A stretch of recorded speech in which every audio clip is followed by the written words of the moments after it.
My wife declared, I need to find myself. Moving in with my life coach. I replied, safe travels. Then I discovered her life coach was actually married, so I mailed his wife a welcome basket with all their romantic texts printed out. 2 days later, my wife was homeless and her guru was getting divorced. I, 38 male, am a creature of habit. I like my coffee black, my lawn cut on Saturdays, and my life predictable. My wife, Nicole, 36, used to be the same. We had a good life, not a movie-style romance, but comfortable. A quiet understanding built over 12 years. Then about 6 months ago, she discovered Justin Vance. Justin isn't a therapist, he's a life architect. His website is full of stock photos of sunsets and vague promises about unlocking your authentic self. It costs a fortune, of course. First, it was weekly Zoom calls. Then it was weekend retreats. I paid for it all, figuring it was a phase, cheaper than a midlife crisis convertible. I was wrong. It was the midlife crisis. Last Tuesday, over a dinner I'd cooked, Nicole put her fork down with a sigh that seemed rehearsed. Benjamin, she said, her eyes glistening with manufactured sincerity. I can't do this anymore. I'm not living my truth. I just looked at her, my own dinner suddenly tasting like ash. Okay, and what is your truth, Nicole? It's something I need to discover. On my own. Justin says I've been living in your shadow, that my potential is being stifled by this domesticity. I nodded slowly, the buzzwords hitting me like tiny, annoying darts. Stifled, domesticity, potential. It sounded like a brochure. I see, I said.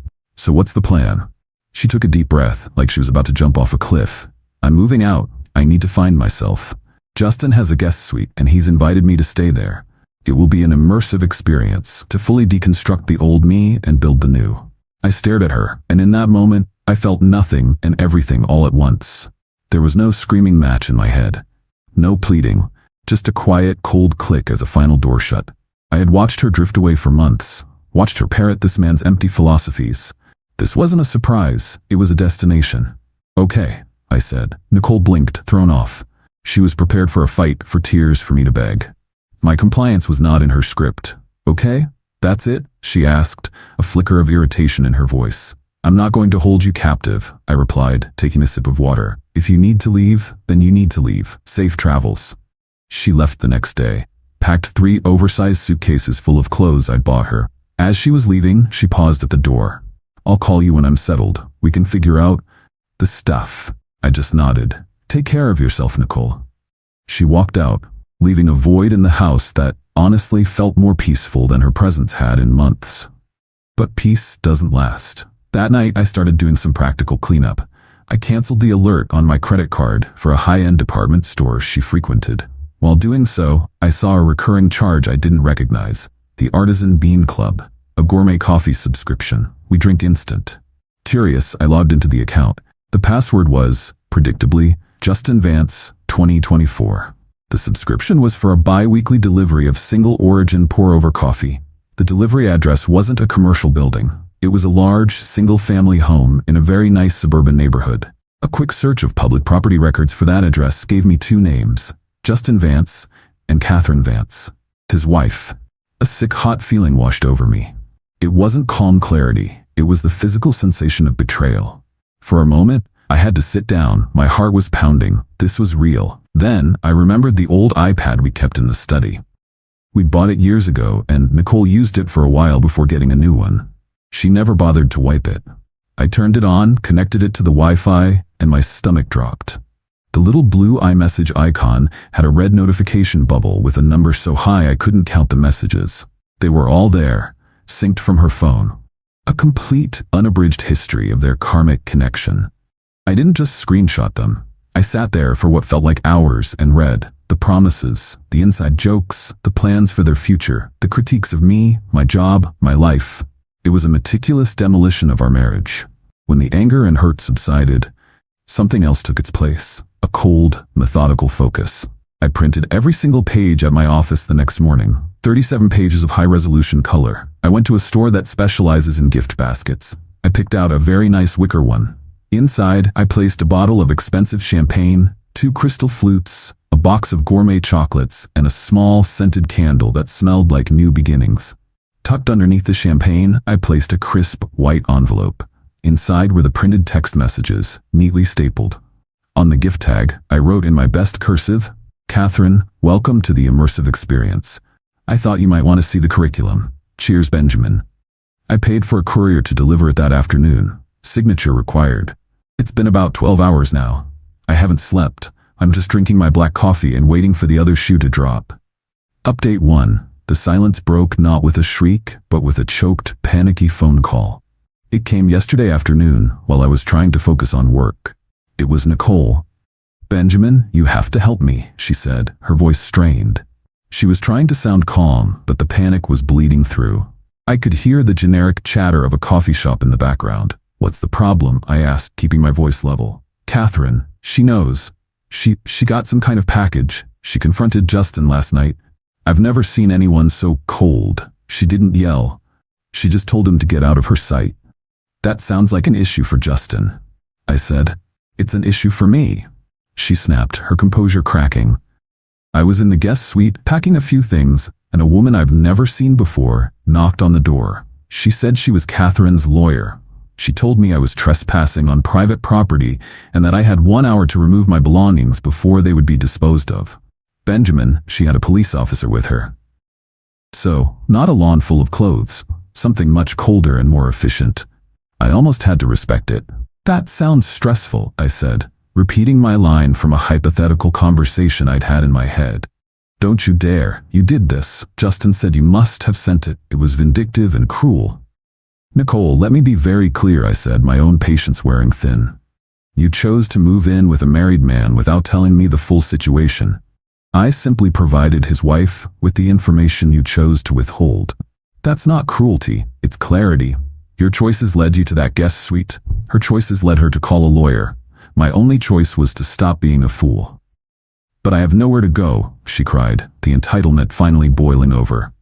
My clothes are in my car. I can't afford a hotel for more than a night or two. I spent my savings on Justin's programs. You have to let me come home, Benjamin, just for a little while. The audacity was staggering. No, I said. What do you mean, no? It's my house too. You surrendered your claim to this being your home when you packed your bags to live with another man, I stated. And just for your information, I had the locks changed yesterday, for security. The sound she made was a mix of a gasp and a sob. She unleashed a string of insults before hanging up. The next morning, an email from an unknown address. It was Justin. Stripped of its guru-like cadence, his writing was just a panicked mess of typos and desperation. Benjamin, you don't understand what you've done. This is a misunderstanding. Catherine is filing for divorce. She's trying to freeze my assets. My business accounts. This is my livelihood. You have to talk to her. Tell her you were mistaken, that you misinterpreted things. It was coaching, an exercise. I'll pay you. I'm serious. Whatever you want, you are ruining my life.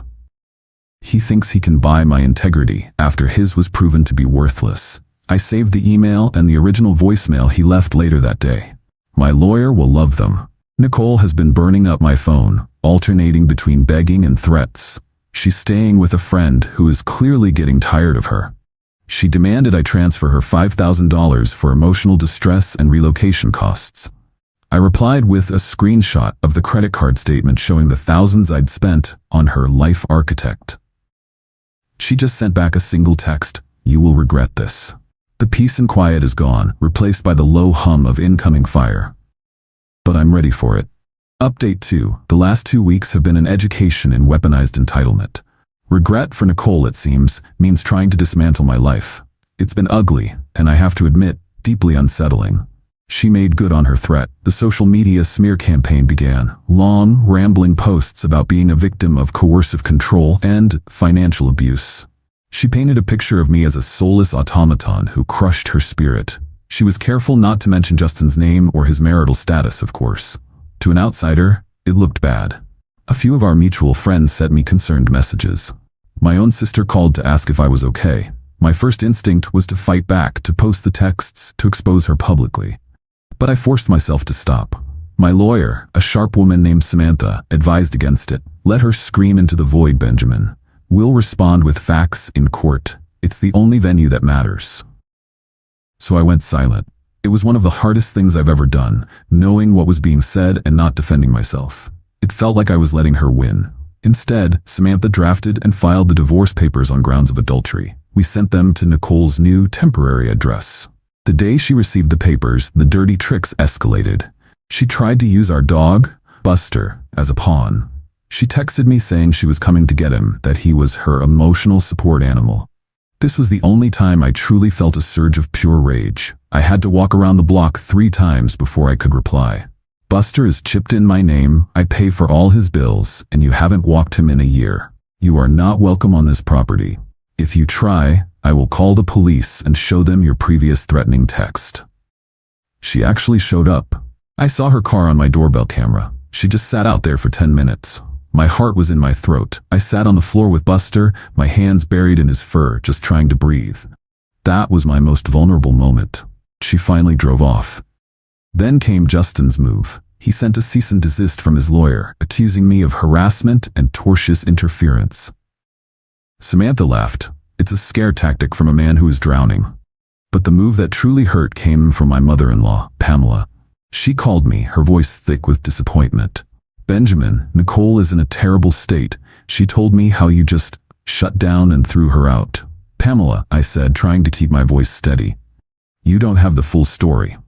She made a mistake. This man took advantage of her. She's your wife. You have a duty to help her, not abandon her. She said you won't even give her enough money to eat.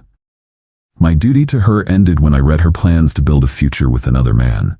I have supported her for 12 years. I funded the very affair that ended our marriage.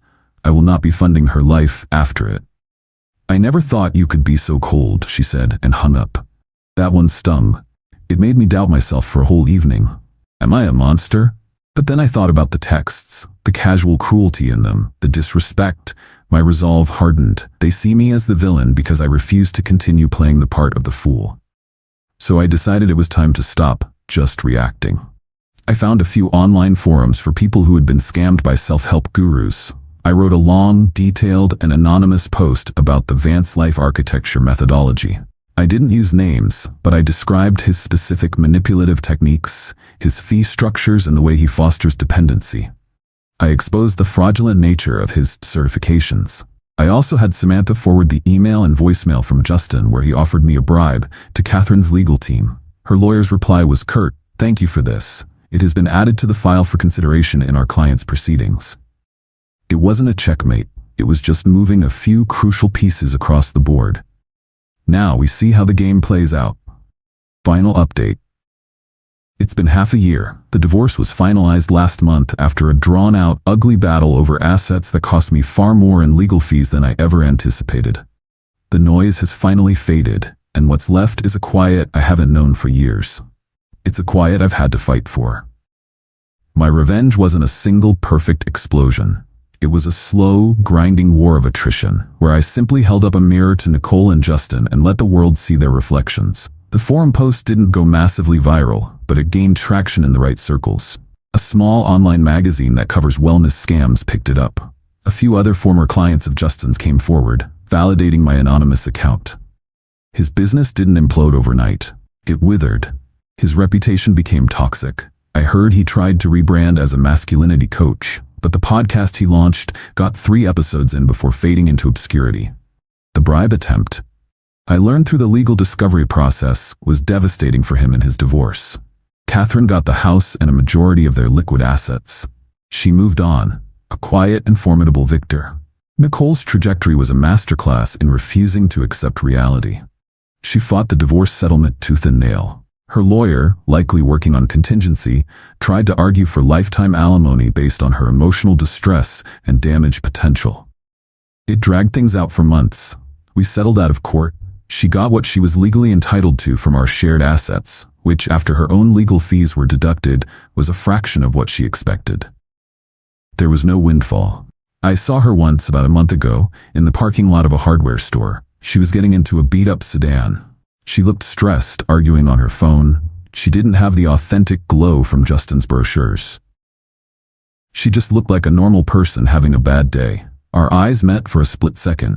There was no sadness in her gaze, just a flash of pure, undiluted resentment. Then she got in her car and drove away. Last I heard, she's working in customer service and sharing an apartment with a roommate. The domesticity she despised is her reality now, just without any of the comfort or security she blew up. 2 weeks ago, I got a final email from her. It was a long, rambling tirade, blaming me for her debt, for her dead-end job, for her unhappiness. It ended with, "I hope you're happy now that you've destroyed everything." It was the last gasp of her entitlement, the unshakable belief that her life was my responsibility. I stared at the message for a long time. The old me, the man from a year ago, would have felt a pang of guilt. But I am not that man anymore. I've been through a war. I thought about all the things I could say. I could have been cruel. I could have been smug. I could have listed all the ways my life was better. Instead, I just typed 2 words back, "I am." Then I created a filter to send all future emails from her directly to the trash. Life is quiet, but it's a recovering quiet. There are scars. The legal battle drained a significant portion of my savings. A few old friendships never recovered from her smear campaign. But the house is mine. I've started woodworking in the garage. It's methodical, it requires patience, and you can't cheat the process. You have to build on a solid foundation. It's a lesson I had to learn the hard way.